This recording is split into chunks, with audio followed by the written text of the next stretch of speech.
નમસ્કાર, જીએસટીવીની સાથે હું છું સોનલ. નજર કરીએ નોનસ્ટોપ નેશનલ ન્યૂઝ પર. તો વડાપ્રધાન નરેન્દ્ર મોદી આજે મુંબઈ 2 વંદે ભારત એક્સપ્રેસને લીલી ઝંડી બતાવશે. એક વંદે ભારત મુંબઈથી સાઈનગર શેરડી અને બીજી મુંબઈથી સોલાપુર સુધી દોડશે. PM Chhatrapati Shivaji Maharaj terminus platform number 18 પરથી બંને હાઈ સ્પીડ ટ્રેનોને લીલી ઝંડી બતાવશે.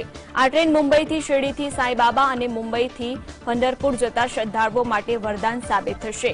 પીએમ મોદી મુંબઈની તેમની એક દિવસીય મુલાકાત દરમિયાન વંદે ભારત ટ્રેનને લીલી ઝંડી બતાવ્યા બાદ સાન્તાક્રુઝ ચેમ્બુર લિંક રોડ પર કુરાર અંડરપાસનું ઓનલાઈન ઉદ્ઘાટન કરશે. તો આ પછી તે શિવાજી મહારાજ ટર્મિનસથી આઈએનએસ શિકરા જશે અને તે બાદ હેલિકોપ્ટર દ્વારા મુંબઈ એરપોર્ટ પર પહોંચશે. ત્યારબાદ રોડ માર્ગે વડાપ્રધાન મુંબઈ ઉપનગરમાં મરોલ જશે. પીએમ મોદી 4:30 વાગ્યાની આસપાસ મરોલ ખાતે અલજામિયા તુસ સફિયાહના કેમ્પસનું ઉદ્ઘાટન કરશે. તો અલજામિયા તુસ સૈફિયા એ સાઉદી બોહરા સમુદાયની અગ્રણી શૈક્ષણિક સંસ્થા છે.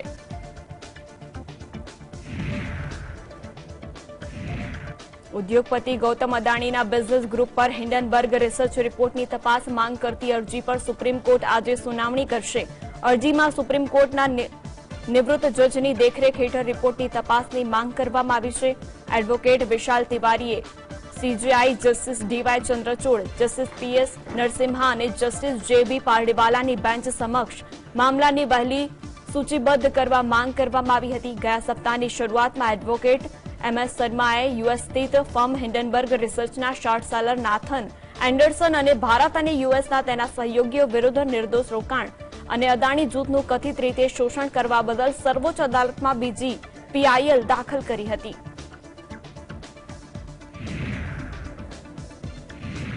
વડાપ્રધાન નરેન્દ્ર મોદી ગુરુવારે રાજ્યસભામાં સંબોધન કરી રહ્યા હતા, જે દરમિયાન વિપક્ષ પાર્ટીએ ભારે સૂત્રોચ્ચાર સાથે પીએમ મોદીના સંબોધનનો વિરોધ કર્યો હતો. તો દરમિયાન પીએમ મોદીએ જણાવ્યું હતું કે જેટલો કાદવ ઉછળશે એટલું જ કમળ વધારે ખીલશે. તેમણે વધુમાં કહ્યું કે કમળને ખીલવા માટે વિપક્ષનું પણ મોટું યોગદાન છે. તેમ કહી કોંગ્રેસ પર શાબ્દિક પ્રહારો કર્યા હતા. उसके पास था, मेरे पास गुलाल,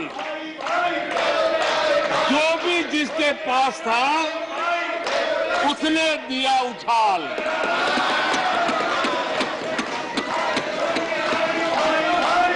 और अच्छाई है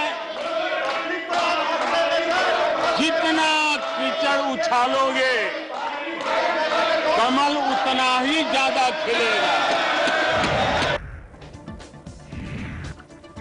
તો પીએમ મોદીએ રાહુલ ગાંધી પર શાબ્દિક પ્રહાર કરતા કહ્યું કે આ દેશ કોઈ પરિવારની જાગીર નથી. તેમની પેઢી કેમ નહેરુ અટક લખવાથી શરમ અનુભવે છે. મોદીના સંબોધન દરમિયાન નારેબાજી કરી રહેલા લોકો પર પીએમ મોદીએ પ્રહાર કરતા કહ્યું કે સમગ્ર દેશ જોઈ રહ્યો છે કે એક અકેલા સબ પે ભારી હૈ. તેમ કહીને વિપક્ષને તોણો માર્યો હતો.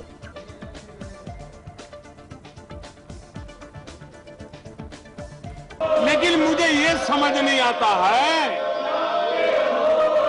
कि उनकी पीढ़ी का कोई व्यक्ति नेहरू सरनेम रखने से डरता क्यों है. क्या शर्मिंदगी है नेहरू सरनेम रखने से? क्या शर्मिंदगी है? इतना बड़ा महान व्यक्तित्व अगर आपको मंजूर नहीं है, परिवार को मंजूर नहीं है और हमारा हिसाब मांगते रहते हो. તો વિપક્ષ પાર્ટી પર પીએમ મોદીએ પ્રહાર કરતા કહ્યું કે કોંગ્રેસ પાર્ટીએ 60 વર્ષમાં માત્ર ખાડા જ ખોદ્યા છે, જેના કારણે કોંગ્રેસ પાર્ટી સમગ્ર દેશમાં બહુમત મેળવવામાં નિષ્ફળ નીવડી છે. જેના પરથી એ સાબિત થાય છે કે કોંગ્રેસ પાર્ટી કોઈ પણ પડકારનો સામનો કરવા નથી માંગતી, પરંતુ ભારતીય જનતા પાર્ટી દરેક પરિસ્થિતિનો સામનો કરવા માટે તૈયાર હોય છે. 2014 के बाद आकर के मैंने देखा कि उन्होंने गड्ढे ही गड्ढे कर दिए थे. उनका इरादा नीम का होगा, लेकिन उन्होंने गड्ढे ही गड्ढे कर दिए. और आदरणीय सभापति जी, जब वो गड्ढे खोद रहे थे, 6 दशक बर्बाद कर दिए थे, उस समय दुनिया के छोटे छोटे देश भी सफलता के शिखरों को छू रहे थे. आगे बढ़ रहे हैं। તો પીએમ મોદીએ વધુમાં કહ્યું કે અમારી સરકાર આવી ત્યાં સુધી માત્ર 3 કરોડ ઘરમાં નળનું પાણી આવતું હતું. છેલ્લા 3 થી 4 વર્ષમાં 11 કરોડ ઘરોને નળ દ્વારા પાણી મળી રહ્યું છે. પાણી દરેક પરિવારની સમસ્યા હતી, જેના વિના જીવન ચાલી શકતું નથી. અમે પાણીના પ્રશ્નોનું પણ નિરાકરણ લાવ્યા હતા.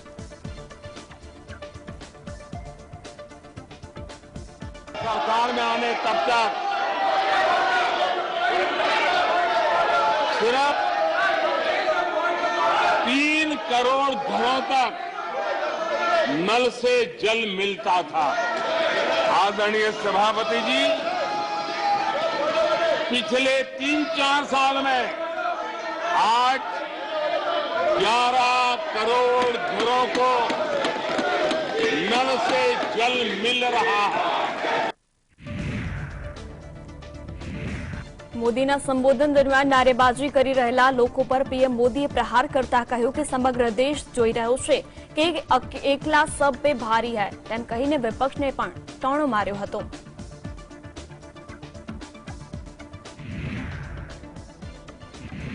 પીએમ મોદીએ મલ્લિકાર્જુન ખડગેનો ઉલ્લેખ કરતા કહ્યું કે કર્ણાટકમાં 1 કરોડ 70 લાખ જનધન ખાતા ખોલવામાં આવ્યા છે. આટલું જ નહીં, તમારો વિસ્તાર કલબુર્ગીમાં 8 લાખથી વધુ જનધન ખાતા ખોલવામાં આવ્યા છે. હવે કહો કે આટલા બેંક ખાતા ખોલવા જોઈએ? જો લોકો જાગૃત થાય અને આટલા વર્ષો પછી કોઈનું ખાતું બંધ થઈ જાય તો હું તેમની પીડા સમજી શકું છું. તેની પીડા વારંવાર દેખાય છે. ક્યારે તેઓ એવું પણ કહે છે કે દલિતોનો પરાજય થયો છે.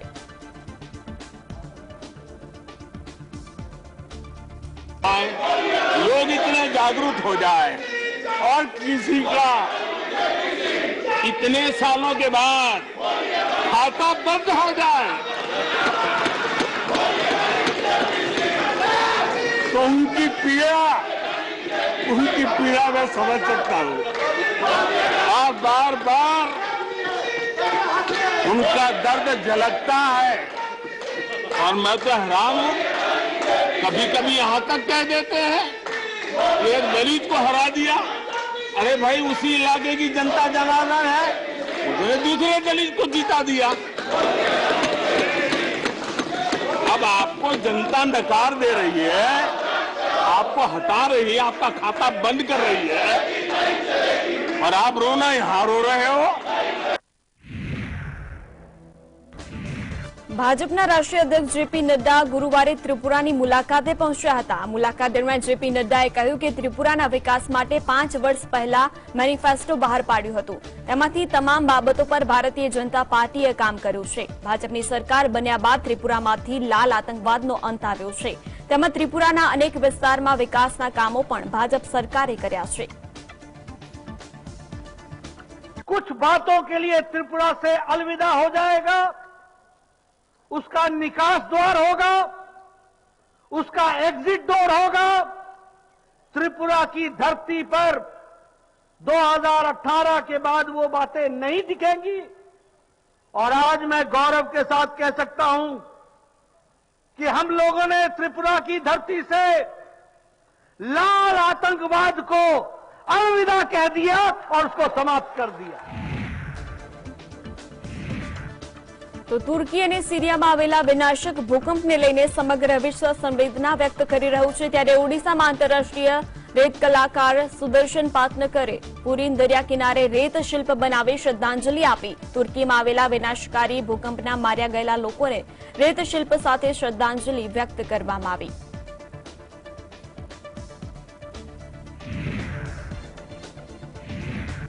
તો જાસૂસીના આરોપીઓને લઈને દિલ્હીમાં આમ આદમી પાર્ટી અને ભાજપ વચ્ચે હવે રાજનીતિ શરૂ થઈ ગઈ છે. બીજેપીના આરોપ પર દિલ્હીના ડેપ્યુટી સીએમ મનીષ સિસોદિયાએ ટ્વીટ કરીને જવાબ આપતા કહ્યું છે કે ભાજપના લોકો મારા પર એક નવો આરોપ લગાવી રહ્યા છે કે હું 2015થી તેમની જાસૂસી કરી રહ્યો છું.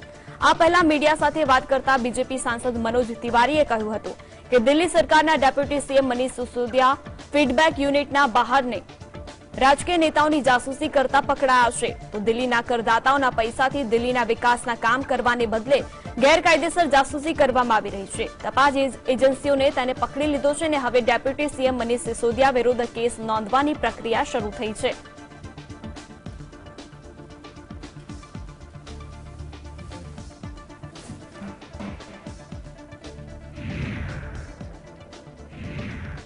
તો રાજધાની દિલ્હીમાં જાસૂસી કેસને લઈને ભાજપના કાર્યકર્તાઓને આમ આદમી પાર્ટી વિરુદ્ધ ભારે સૂત્રોચ્ચાર સાથે વિરોધ પ્રદર્શન કર્યું. ભાજપના કાર્યકર્તાઓએ આઈટીઓથી સચિવાલય સુધી રેલી યોજીને ત્યારબાદ કેટલાક કાર્યકર્તાઓએ સીએમ કેજરીવાલના ઘરની બહાર વિરોધ પ્રદર્શન કરી સીએમ केजरीवाल राजीनामाની માંગ કરી છે. कि अरविंद केजरीवाल की सरकार ने पिछले 8 सालों में अनेक घोटाले किए हैं. यदि हमने विधानसभा के अंदर ये बात कही कि जो नई एक्साइज पॉलिसी लाई गई है उसमें हजारों करोड़ रुपए का घोटाला हुआ है, तो आज शराब के ठेकेदार ये जानकारी एजेंसीज को दे रहे हैं कि हाँ, उनका जो कमीशन 2% से बढ़ाकर 12% किया गया, उससे उनको भी फायदा हुआ और अरविंद केजरीवाल की जेब में भी पैसा गया. દિલ્હી એક્સાઇઝ પોલિસી મામલે ઈડીએ વધુ એક ધરપકડ કરી છે. તો ચેરિયટ એડવર્ટાઇઝિંગના રાજેશ જોશીની ગોવાની ચૂંટણી દરમિયાન મની લોન્ડરિંગના આરોપમાં ઈડી દ્વારા ધરપકડ કરવામાં આવી છે. આ અગાઉ ઈડીએ શિરોમણી અકાલી દળના પૂર્વ ધારાસભ્ય દીપ મલ્હોત્રાના પુત્ર ગૌતમ મલ્હોત્રાની ધરપકડ કરી હતી. રાજેશ જોશી પર આરોપ છે કે તેમણે ગોવાની ચૂંટણી માટે આરોપી દિનેશ અરોરા દ્વારા પોતાની જાહેરાત કંપની રથ વિજ્ઞાપનના માધ્યમથી કથિત રીતે 30 કરોડ રૂપિયા પ્રાપ્ત કર્યા હતા. તો દિનેશ અરોરા આમ આદમી પાર્ટીના વિજય નાયર સાથે મળીને કામ કરી રહ્યા હતા. ઈડીને જાણવા મળ્યું છે કે દિલ્હીમાં આમ આદમી પાર્ટી દ્વારા નવી એક્સાઇઝ પોલિસી લાવવામાં આવી અને આ 30 કરોડ રૂપિયા ગેરકાયદેસર રીતે પ્રાપ્ત કરવામાં આવ્યા હતા. ઈડીએ કથિત એક્સાઇઝ પોલિસીની ચાર્જશીટમાં લખ્યું છે કે આ કેસની અત્યાર સુધીની તપાસમાં જાણવા મળ્યું છે કે આ ભંડોળનો એક ભાગ ગોવા વિધાનસભા ચૂંટણી 2022 માટે આમ આદમી પાર્ટીના ચૂંટણી પ્રચારમાં વપરાયો હતો. ઈડીએ વધુમાં જણાવ્યું હતું કે સર્વેક્ષણ ટીમનો ભાગ હતા તેવા સ્વયંસેવકોને 70 લાખ રૂપિયા રોકડમાં ચૂકવવામાં આવ્યા હતા.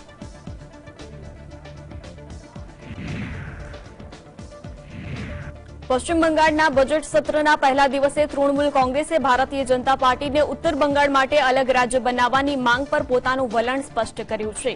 ટીએમસીએ બંગાળના વિભાજન વિરુદ્ધ વિધાનસભામાં પ્રસ્તાવ લાવવાની જાહેરાત કરી છે. ઉત્તર બંગાળના વિકાસ મંત્રી ઉદયન ગુહાએ ભાજપને રાજ્યના વિભાજન અંગે પોતાનું વલણ સ્પષ્ટ કરવા 48 કલાકનું અલ્ટિમેટમ આપ્યું છે. તેમણે ભાજપ પર બંગાળના લોકો સાથે ડબલ ગેમ રમી રહ્યા હોવાનો આરોપ લગાવ્યો. ટીએમસીનો આરોપ છે કે આ માંગ પાછળ ભાજપના નેતાઓનો હાથ છે. સિલીગુડીમાં મીડિયા સાથે વાત કરતા ગુહાએ કહ્યું, ભાજપ બંગાળના લોકો સાથે ડબલ ગેમ રમી રહી છે. દક્ષિણ બંગાળમાં તેઓ કહે છે કે તેઓ ઉત્તર બંગાળને અલગ રાજ્ય નથી ઈચ્છતા, જ્યારે ઉત્તર બંગાળમાં તેમના સાંસદો અને ધારાસભ્યો અલગ રાજ્યની માંગ કરી રહ્યા છે.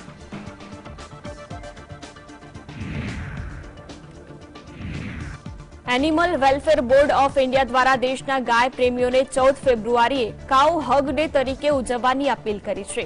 આ સાથે કહેવામાં આવ્યું છે કે સમય સાથે પશ્ચિમી સંસ્કૃતિના કારણે વૈદિક પરંપરાઓ લગભગ લુપ્ત થવાના આરે છે. તેથી 14 ફેબ્રુઆરીને કાઉ હગ ડે તરીકે ઉજવવામાં આવે. બોર્ડની અપીલ અનુસાર કાઉ હગ ડેનો અર્થ એ છે કે ગાયને ગળે લગાવો. પશુપાલન અને ડેરી વિભાગને ગાયને ભેટવાના ફાયદા પણ ગણાવ્યા છે. તેમનું કહેવું છે કે ગાય લોકોમાં પોઝિટિવ ઉર્જાનો સંચાર કરે છે. તે ઉપરાંત લોકોમાં સમૃદ્ધિ, સુખ, શાંતિના પણ દ્વાર ખોલે છે. તો નોંધનીય છે કે 14 ફેબ્રુઆરીના રોજ સમગ્ર વિશ્વમાં વેલેન્ટાઇન ડેની ઉજવણી કરવામાં આવે છે. આ દિવસે પ્રેમી યુગલો એકબીજા પ્રત્યે પોતાનો પ્રેમ વ્યક્ત કરે છે. સમગ્ર વિશ્વમાં તેમજ ભારતમાં લોકો તેને લઈને ઉત્સાહિત છે.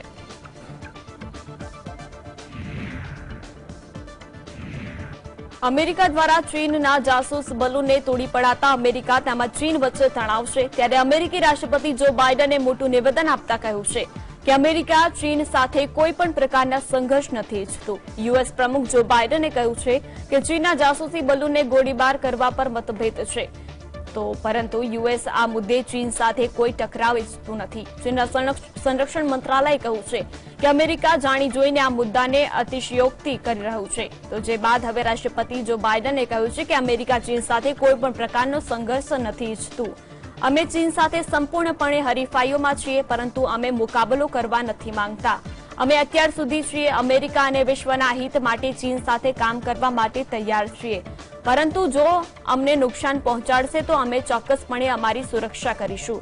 તો આ પહેલા રાષ્ટ્રપતિ બાઇડને કહ્યું હતું કે ચીનના બલૂનને નીચે ઉતારવાથી અમેરિકા અને ચીન વચ્ચેના સંબંધો નબળા થવાના નથી.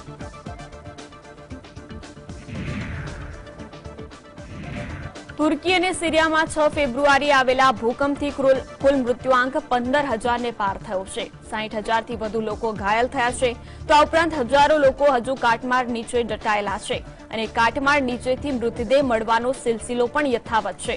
તો તુર્કી 12,391 લોકોના મોત થયા છે, જ્યારે સિરિયામાં મૃત્યુઆંક 3,486 થયો છે. તુર્કી અને સિરિયામાં 6 ફેબ્રુઆરીએ 7.8ની તીવ્રતાનો ભૂકંપ આવ્યો હતો, જે બાદ 150થી વધુ ઓફરશોક અનુભવાયા હતા. તો તુર્કીમાં ભારે હિમવર્ષાના કારણે રેસ્ક્યુ કામગીરીમાં અડચણ આવી રહી છે.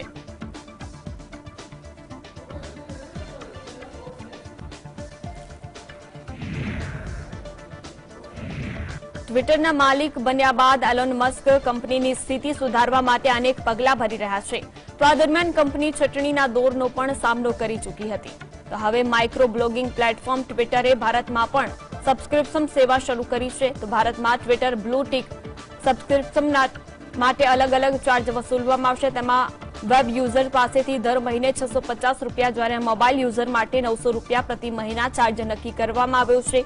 નોંધનીય છે કે એલોન મસ્ક ગત વર્ષે $44 બિલિયન ટ્વિટર કંપની ખરીદી લીધી હતી. કંપનીની આર્થિક સ્થિતિ સારી ન હોવાથી તેને સુધારવા માટે તેમણે એક પછી એક પેઇડ સર્વિસ ચાલુ કરવાનો નિર્ણય કર્યો હતો. ટ્વિટરે America, Britain, Canada, Australia, New Zealand અને જાપાન સહિત કેટલાય દેશોમાં આ સેવા પહેલાથી જ શરૂ કરી હતી, જ્યાં ટ્વિટર બ્લુ સબસ્ક્રિપ્શનનો ચાર્જ વેબ યુઝર માટે $8 પ્રતિ મહિના રખાયો છે. વોટ્સએપ સબસ્ક્રિપ્શન લેવા માટે $84 ખર્ચ કરવા પડે તેમ છે.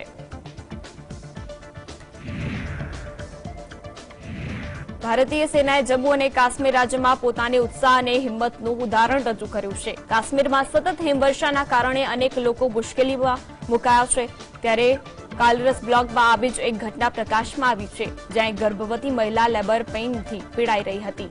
તો સેનાએ માહિતી મળતા જ સેનાના સૈનિકો સ્થળ પર પહોંચ્યા અને ભારે હિમવર્ષા વચ્ચે મહિલાને સ્ટ્રેચર પર એમ્બ્યુલન્સમાં લઈ ગયા, જે બાદ મહિલાના પરિવારજનોએ સેનાનો આભાર વ્યક્ત કર્યો. તો ભારતીય સૈનિકો મહિલાને સ્ટ્રેચર પર 5 કિલોમીટર સુધી લઈને ચાલ્યા હતા. બાદમાં સુમો બ્રિજ પાસે એમ્બ્યુલન્સ તૈયાર ઊભી હતી, જે બાદ મહિલાને એમ્બ્યુલન્સમાં હોસ્પિટલ લઈ જવામાં આવી હતી. અમેરિકામાં ગુજરાતી પર હુમલાનો સિલસિલો ચાલુ છે. ગુરુવારે વધુ એક વખત અમેરિકામાં ગુજરાતી દંપતીની ગોળીમારી હત્યા કરવામાં આવી. આ અગાઉ પણ ગુજરાતી પર ગોળીબારની ઘટનાઓ બની ચૂકી છે. છેલ્લા ઘણા સમયથી અમેરિકામાં ગુજરાતી પર હુમલાની ઘટના વધી રહી છે. અમેરિકામાં સ્થાયી થયેલા મૂળ અરવલ્લી મેઘરજના રહેવાસી વેપારી દંપતીની ગોળીમારી હત્યા કરવામાં આવી. સૂત્રો પાસેથી મળતી માહિતી મુજબ જૂની અદાવતના કારણે હત્યા કરવામાં આવી હોવાનું માનવામાં આવી રહ્યું છે. મૃતક દંપતીમાં પતિ રજનીકાંત વલ્લભદાસ શેઠ અને પત્ની નિરીક્ષાબેનની હત્યા કરવામાં આવી હતી. આ ઘટના અંગે સ્થાનિક પોલીસે આગળની કાર્યવાહી હાથ ધરી છે. હજુ એક મહિના પહેલા જ રજનીકાંત ભારતની અમેરિકા પાછા ફર્યા હતા. મહારાષ્ટ્ર એટીએસે સપ્ટેમ્બર 2022માં પોપ્યુલર ફ્રન્ટ ઓફ ઇન્ડિયાના 5 આરોપીઓની ધરપકડ કરી, જેના પછી એ મામલે હવે ચાર્જશીટ ફાઇલ કરાઈ હતી. તો એટીએસે ચાર્જશીટમાં ચોંકાવનારા દાવા કર્યા છે. ચાર્જશીટ અનુસાર આરોપીઓ પાસેથી એવા ડેટા મળી આવ્યા છે, જેમાં 2047 સુધીમાં ભારતને ઇસ્લામિક સ્ટેટ બનાવવાનો પ્લાન ઘડવામાં આવ્યો છે. જો ચાર્જશીટમાં જણાવવામાં આવ્યું છે કે જ્યારે આરોપી મઝહર મંસૂર ખાનની ધરપકડ કરાઈ, તો તેના મોબાઈલથી 2047 સુધી ભારતને ઇસ્લામિક સ્ટેટ બનાવવાના રોડમેપનો ડ્રાફ્ટ બુકલેટ નામે એક ફાઇલ મળી હતી. તેમાં લખ્યું હતું કે ઇન્ડિયા 2047 ભારતમાં ઇસ્લામિક શાસન તરફ આંતરિક દસ્તાવેજ પ્રચલન માટે નહીં. આ પીડીએફ ફાઇલ 7 પાનાની હતી, જેમાં લખ્યું હતું કે ભારતમાં ખાસ કરીને લક્ષદ્વીપ અને જમ્મુ કાશ્મીરના 8 જિલ્લામાં 70% મુસ્લિમ વસ્તી છે. તો ભારતમાં બીજા ક્રમે મુસ્લિમોની વસ્તી છે. તેના હિસાબે 2047માં આંકડો 100% થઈ જશે, જેના બાદ 2047માં ભારતને મુસ્લિમ રાષ્ટ્ર જાહેર કરાશે. રશિયા યુક્રેન યુદ્ધની વચ્ચે ભારતે સતત રશિયન ઓઇલની આયાત કરી છે.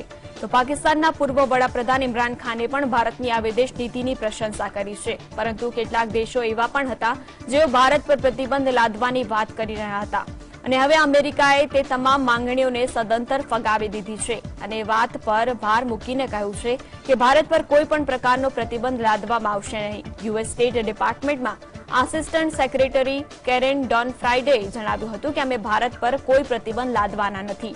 ભારત સાથેના અમારા સંબંધો ખૂબ જ મહત્વપૂર્ણ છે. અમે ભારત એ પગલાંને પણ આવકારીએ છીએ જેમાં યુક્રેન તેનાથી માનવતાવાદી સહાય આપવામાં આવી હતી. તો ભારતે જે રીતે રશિયા યુક્રેન યુદ્ધને સમાપ્ત કરવાની અપીલ કરી હતી તે નિવેદનને પણ આવકારવું જોઈએ.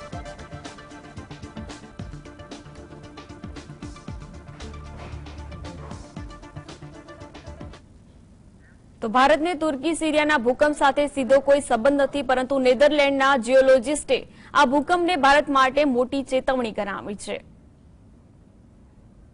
તુર્કીમાં વિનાશક ભૂકંપ આવશે એવી આગાહી કરનારા ફ્રાન્ક હુગરબિટ્સે દાવો કર્યો છે કે ભારતમાં બહુ જલ્દી મોટો ભૂકંપ આવશે. ભારત, પાકિસ્તાન અને અફઘાનિસ્તાનમાં જમીનમાં અંદરના સ્તરે જોરદાર હલચલ થઈ રહી છે, તેથી વિનાશક ભૂકંપનો ખતરો છે. અફઘાનિસ્તાનથી શરૂ થઈને પાકિસ્તાન અને ભારતને ધમરોડીને અંતે હિન્દ મહાસાગરમાં ભૂકંપનો અંત આવશે. મહાસાગરમાં ભૂકંપ આવે તો સુનામીનો પણ ખતરો હોય છે, તેથી આ ચેતવણી બહુ મોટી છે.